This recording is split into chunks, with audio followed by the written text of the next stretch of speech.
Shalom, terpujilah Tuhan yang masih memberikan kehidupan bagi kita. Saudara-saudara yang dikasihi Tuhan Yesus, di hari ini firman Tuhan akan kembali diperdengarkan bagi kita. Maka marilah kita membuka hati dan berdoa kepada Tuhan. Kita berdoa, damai sejahtera di bumi dan kemuliaan hanya bagi Allah. Berfirmanlah kepada kami ya Tuhan, karena kami membutuhkan firman-Mu sebagai penuntun di dalam hidup ini. Dalam nama Yesus Kristus kami berdoa. Amin.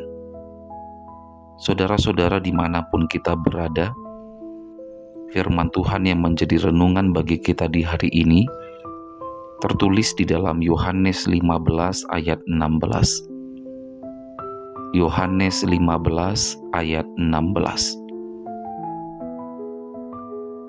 Bukan kamu yang memilih aku, tetapi akulah yang memilih kamu, dan aku telah menetapkan kamu supaya kamu pergi dan menghasilkan buah, dan buahmu itu tetap, supaya apa yang kamu minta kepada Bapa dalam namaku, diberikannya kepadamu. Amin. Demikianlah sabda firman Tuhan.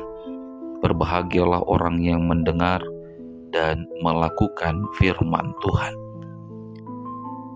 Saudara-saudara yang dikasihi Tuhan Yesus, firman Tuhan di hari ini berkata, bukan kamu yang memilih aku, tapi akulah yang memilih kamu.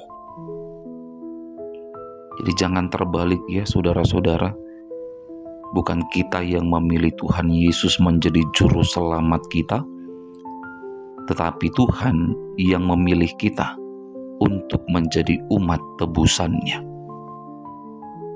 Maka oleh karena Tuhan yang memilih kita, maka Tuhan katakan, aku yang menetapkan engkau untuk pergi dan menghasilkan buah. Siapa yang disebut Tuhan untuk pergi dan menghasilkan buah?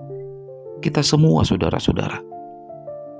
Sebagai umat tebusan Allah, Tuhan perintahkan kita dalam hidup ini untuk menghasilkan buah. Lalu buah apa yang harus kita hasilkan? Maka jawabannya adalah buah-buah roh. Kasih, sukacita, kedamaian, kelemah lembutan, penguasaan diri, dan buah-buah roh lainnya. Ini yang harus kita hasilkan dalam hidup ini. Inilah buah yang harus kita hasilkan. Karena jika hidup kita sebagai umat tebusan Allah, karena jika hidup kita sebagai orang Kristen tidak menghasilkan buah, maka Yesus berkata, lebih baiklah dibuang dan dibakar. Saudara-saudara yang dikasihi Tuhan, sama seperti seorang petani yang pasti mengharapkan buah hasil dari tanaman yang ditanam. Demikian jugalah Tuhan yang mengharapkan kehidupan kita untuk bisa menjadi berkat bagi orang lain.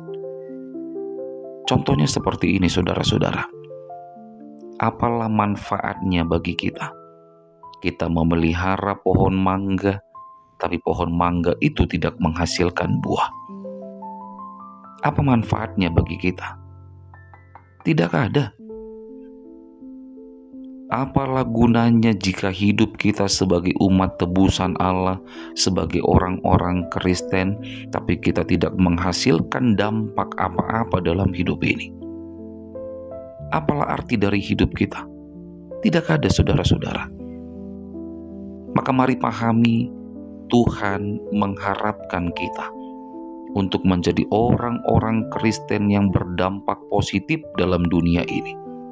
Mari hasilkan buah yang baik, sehingga apapun yang kita minta kepada Tuhan di dalam namanya, Ia akan memberikannya kepada kita. Selamat beraktivitas, tetap semangat menjalani hidup, dan jangan lupa untuk selalu bahagia.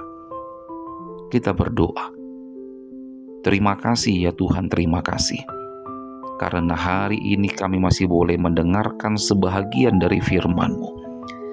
Melalui firman-Mu di hari ini, Engkau mengingatkan kami supaya hidup yang kami jalani boleh menjadi berkat bagi orang lain. Hidup kami kiranya berbuah dan berdampak positif di tengah-tengah dunia ini. Pertolongan-Mu kiranya senantiasa menolong kami di dalam melakukan setiap kehendak-Mu. Tuhan, saat ini kami berdoa, mendoakan kehidupan saudara kami, jemaat yang Engkau kasihi dimanapun dan bagaimanapun kondisi kami di hari ini. Biarlah kami boleh tetap ingat dan percaya bahwa Tuhan selalu menyertai kehidupan kami. Terpujilah Engkau ya Tuhan. Di dalam nama Yesus Kristus kami berdoa kepadamu. Terimalah berkat dari Tuhan Allah, kasih karunia Tuhan Yesus Kristus, dan kasih setia Allah Bapa, serta persekutuan Roh Kudus, kiranya menyertai saudara sekalian. Amin.